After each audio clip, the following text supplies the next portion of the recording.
And we're live everywhere. Only 8 minutes late. Ah, shit. Would you cuss at me? No. Just the volume was super loud.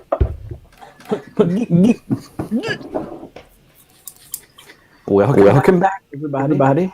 What you drinking? We're drinking Sippin on a Sunday evening. So I have an awful confession to make about Jimmy Buffett. What's that? So I'm in a Parrot Head like Facebook group, and one of them posted a picture of a pair of shoes that looked just like my Clark's Wallabies. Yeah. And they were hush puppies. But brand. Yeah. My mind just got blown to sky high when I realized that Jimmy Buffett was talking about fucking shoes and not cooking actual hush puppies. Oh, really? That's something you keep to yourself there. I didn't feel as bad because my brother thought the same thing as me, but like we were all talking, we're like, like knowing Jimmy Buffett's like lyrics, like hush puppies could have been a viable answer. Yeah. That's true. Like shrimp beginning, like he's got the smell those shrimp, they're beginning to boil, and stuff like that. Hush puppies. He said, "I got my hush puppies on." I thought the guy was cooking hush puppies. My mom was like, "You're an idiot." I was like, "Well, number one, I didn't know hush puppy was a shoe."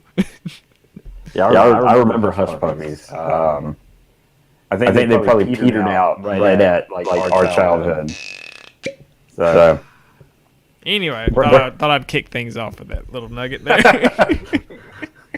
with an embarrassing story. No, that's pretty funny. No, that's always kind of weird. Like either when you figure out like what they were talking about in a song, or you just straight up have been like bebopping along to the absolute wrong words. Yes, and you're like, oh, well that makes a lot more sense. Right. Well, now that I know these talking about shoes, the next line of that song makes a lot more sense now. Right. Like, why can't you be a rock and roller and cook hush puppies? Like, come on! I thought he was cooking damn hush puppies. I'm splurging on the $100 stuff tonight. 1783. The old school. I'm having a little bit of a Lagavulin Offerman Guinness edition. Damn, you already got it that quick? Yeah, John, the Turkey Pete Head guy that's in the group with me, he saw it at Total Wine and picked it up for me. He lives like right down the road from me too, so he stopped me on my way home from work and dropped it off. Oh, no, nice. Yeah. I'll be acquiring one. Sooner or later. I have not. My only cussing about these are the price point, but I have not been disappointed in their taste. They have been quite. Which is odd that this one is marked so much lower than the original. Yeah, I think T-Dubs even had this one at 109. But I know you can find them for 85, 90. Yeah, I've seen them online for $79, but then it's like $20 in shipping, so you're evening out at $100. Jigsaw has. This one was like 130, I think. Jigsaw has like three of the first run for like a buck. Got my wheels are turning. So next time I go to Gainesville, I'm gonna drop a chunk of coin at Jigs. I know I've definitely hello, Mr. Jigs. contributed here. Hello, Sonny Crockett. I'm Tubbs. So yeah, drinking whiskey. Anyway, this particular expression, I only get Guinness on the very back end of the taste, but the entirety of the smell smells like the back of an OG barbecue restaurant. My audio Instagram. My phone went out. If you're talking, I can't see your lips moving. My phone went out. That's why. Hold on. Okay. There we go. We're back. I don't know how to keep my phone from going to sleep. It really goes to sleep in the middle of a video? Yeah. That's odd. Okay. Because it doesn't recognize Instagram as a video. It recognizes it as just me using an app. And but if I'm just leaving it alone, it just even though your camera's on. Yep. Interesting. Damn. Yeah. I can't wait. I can't wait to try that one. I've heard that from a lot of people that even though it's 11 years old, it punches a little bit harder than the 16-year-old in terms of flavor. Yeah, I thought that of the first one, especially. I really enjoyed the first one, which is weird because I don't know anything crazy that they did with it. I mean, obviously this is the Guinness one, but I think that was just his pick at 11 years old. Yeah. Now, I wonder if does Jigs have any Glen Scotia? There's one bottle that I really want. It's not that expensive. I think it's like $150, but it's the Glen Scotia Victoriana. No, our Total Wine had that. I think. I think it's like it's an odd blend. It's like for 9 years it was in a first fill sherry barrel, and then like the next 9 years it was in a new charred oak barrel. Interesting. No, I had the Kieran. I don't know if it has any more of those. And then our Total Wine had the Springbank and the Glen Scotia. Scotia. I still haven't been able to find kill Karen. And I have two of them. I've been trying to kill Karen for a while, but she's got some staying power. Now we got the Heavy Pete and the 10 or 12 year, whatever their base model is.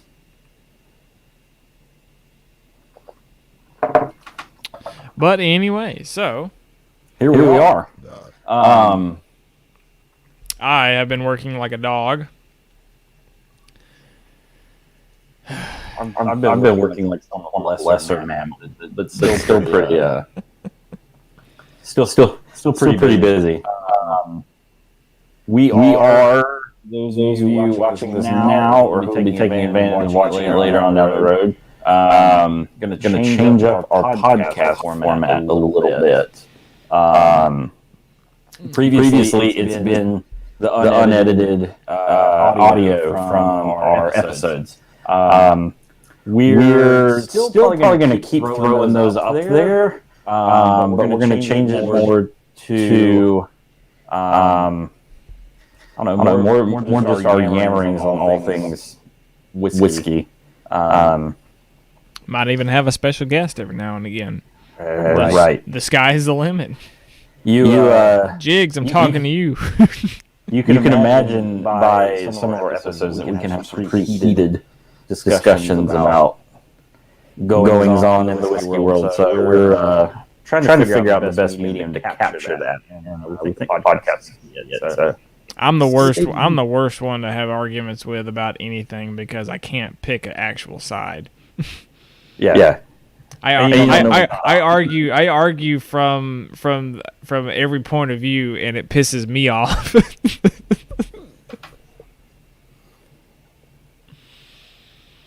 I'm like, well, I get this, but then I get that. Well, that's the inner workings of my tiny little brain.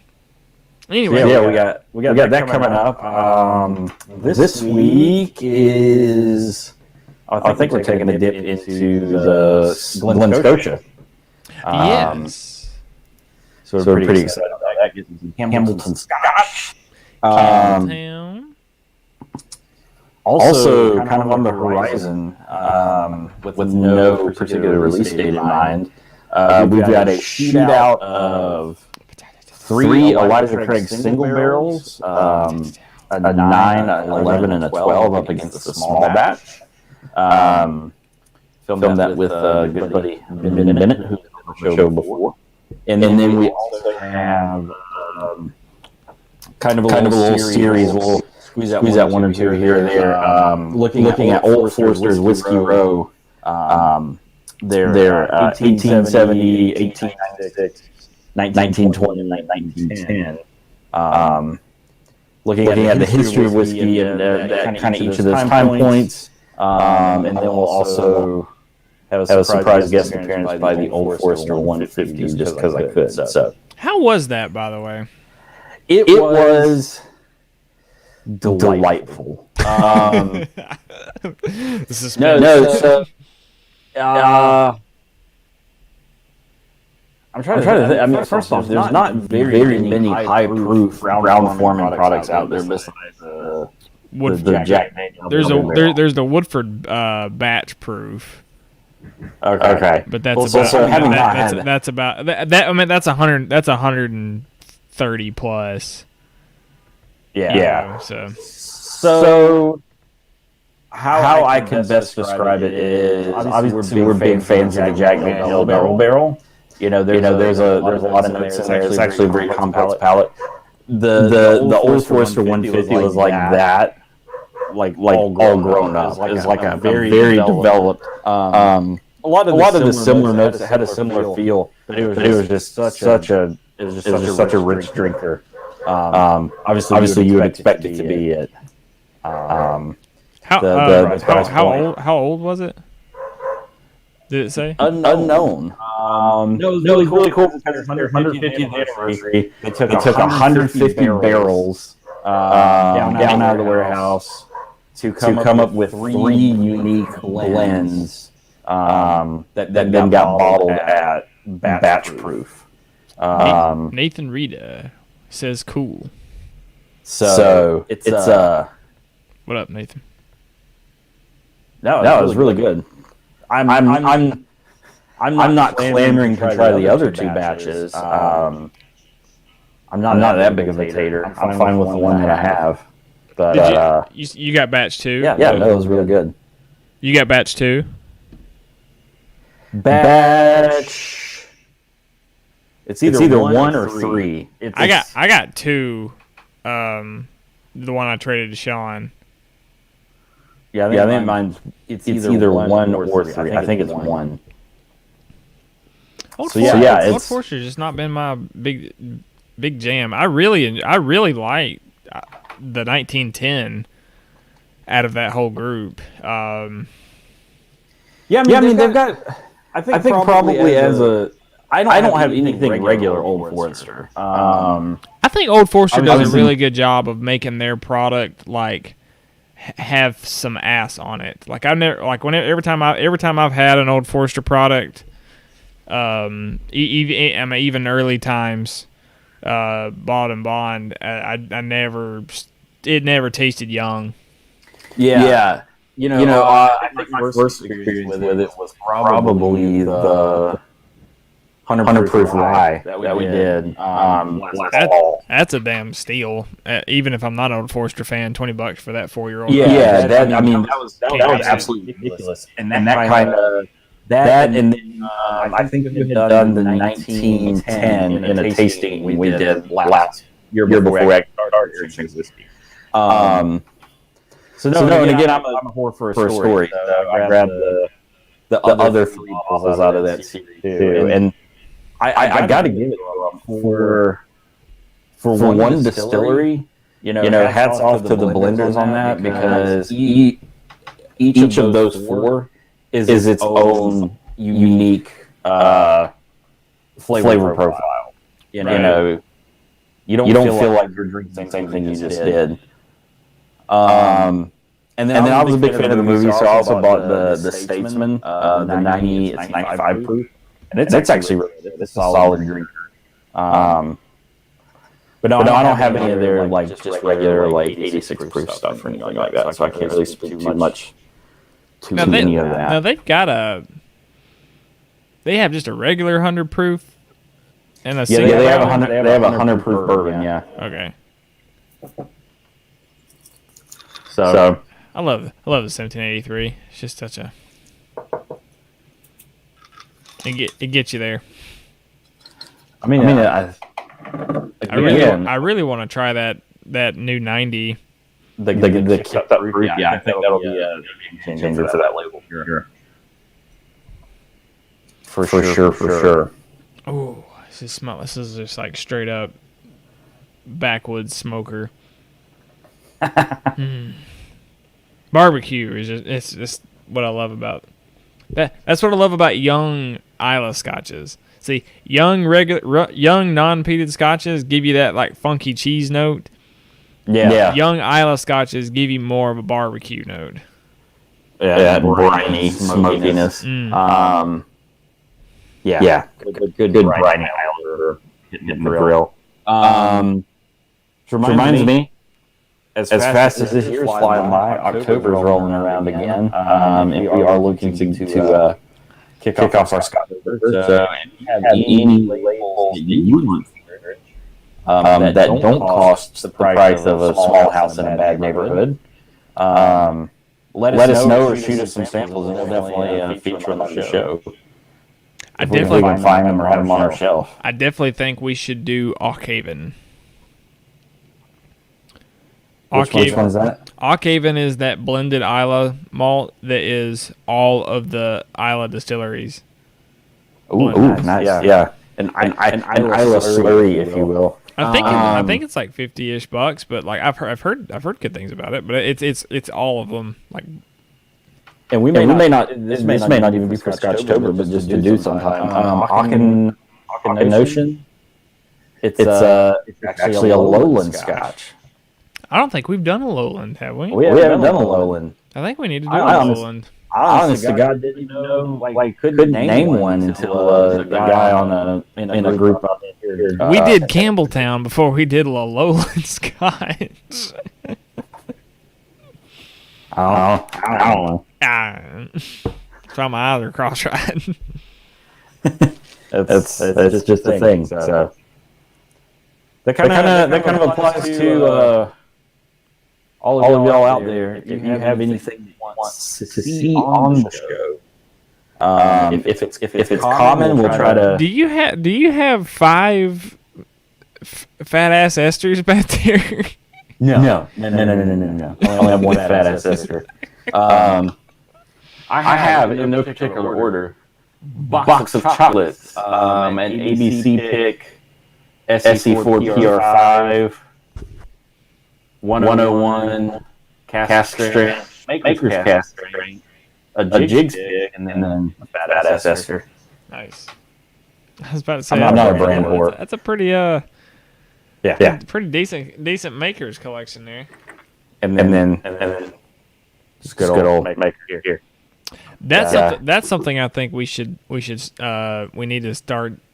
need to do that a lot of the cool kids do is we need to do our own version of a 16 bottle shootout or something of like that this many under 25 and under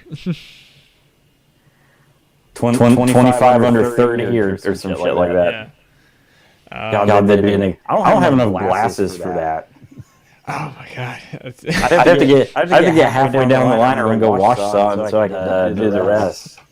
I have a feeling like we'd have to end that episode with saying, "Now you'll it's time for the liquor to take effect." Drinking's got its benefits.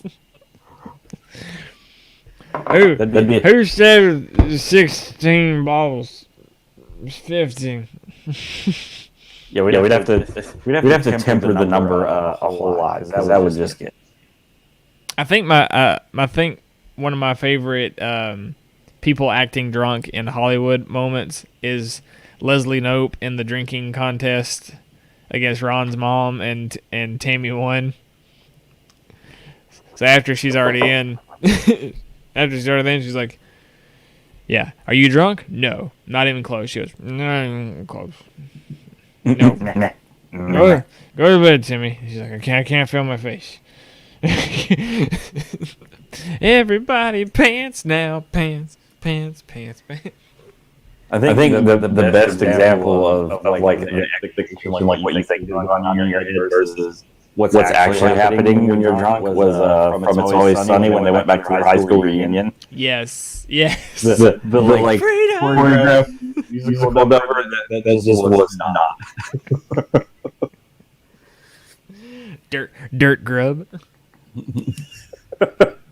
And to think I was going to let you blow me tonight. You were?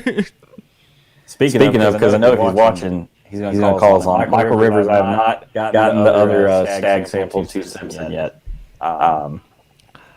They're right here. We're going to do some mailings within the next 2 weeks, and we're going to have some good stuff. We won't be doing that. By mailings, I mean I'm going to physically drive all the way to Gainesville and drop them off. Yes. We will. We will do. Don't we also have a Bardstown tasting we have to do? Yes. I still got Bardstown stuff. I even have, like, it's like 3 versions and their new make. I hope you remember what they are, because the Bardstown stuff has the stuff on the label. I know what this is. But then I've got an FS, an M, and a DES. So I'm hoping I made labels that made sense. Oh, that's the Bardstown stuff. I already gave it to you. I poured out of your proper sample models. Yes. Into my own box that don't have labels. They have cryptic initials on the top from whatever my interpretation was, or whatever those names were. So F would be the Fusion series.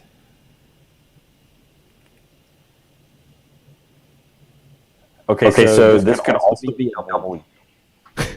It may not be an M, probably a double. Well, I will relook at my samples. Okay, and we can coordinate the letter. On down the road. So yeah, if you pour samples on someone, label them better because reasons. That was Eric. That was Eric. That wasn't me. No, that was straight up me. That was. I get my aftertaste is all Guinness. That's interesting. I can't wait for that. I'm like, this is like getting some like weird chocolate in the background. I was like, Guinness, there you go. So Wild Turkey 101 released a new bottle. Yeah. What are your thoughts as a turkey aficionado? I actually liked the previous one. I know why Campari kind of upped their Wild Turkey bottle. They want to kind of rebrand, I guess. But I actually kind of liked the previous one. It had everything I needed to know on it. Yeah. It's grown on. It's not an unattractive branding. No. It's just different. I know what they're trying. Like I said, I know what they're trying to do. And I get it, but I get, it's kind of on par with how they did with Long Branch. Long Branch was a kind of a similar design. Everything was embossed and but they are we are getting the 101 rye now in a little bit more frequency. So that's we got 101 rye and 750s at Total Wine. Yeah. That's what I'm saying. I mean, previously I could only find it at like Jigs and Springfield here in Jingle. Yeah, the last time they were stocking it, which is okay with me. I think it's about that time, homie. All right, sir. Well, we've had a lovely. Glad to be back on the Sippin' trail. Sipping away. Stay tuned. We'll have some posts this week. Intro and a video drops on Thursday at noon. And like I said, be on the lookout for changes to our podcast format coming up. We'll have all that information for you and more on down the road. So until next time, cheers. Slanja. That's what you got. That's what we got to say. We got to get our logo, and it just says Slanja, SLONJA.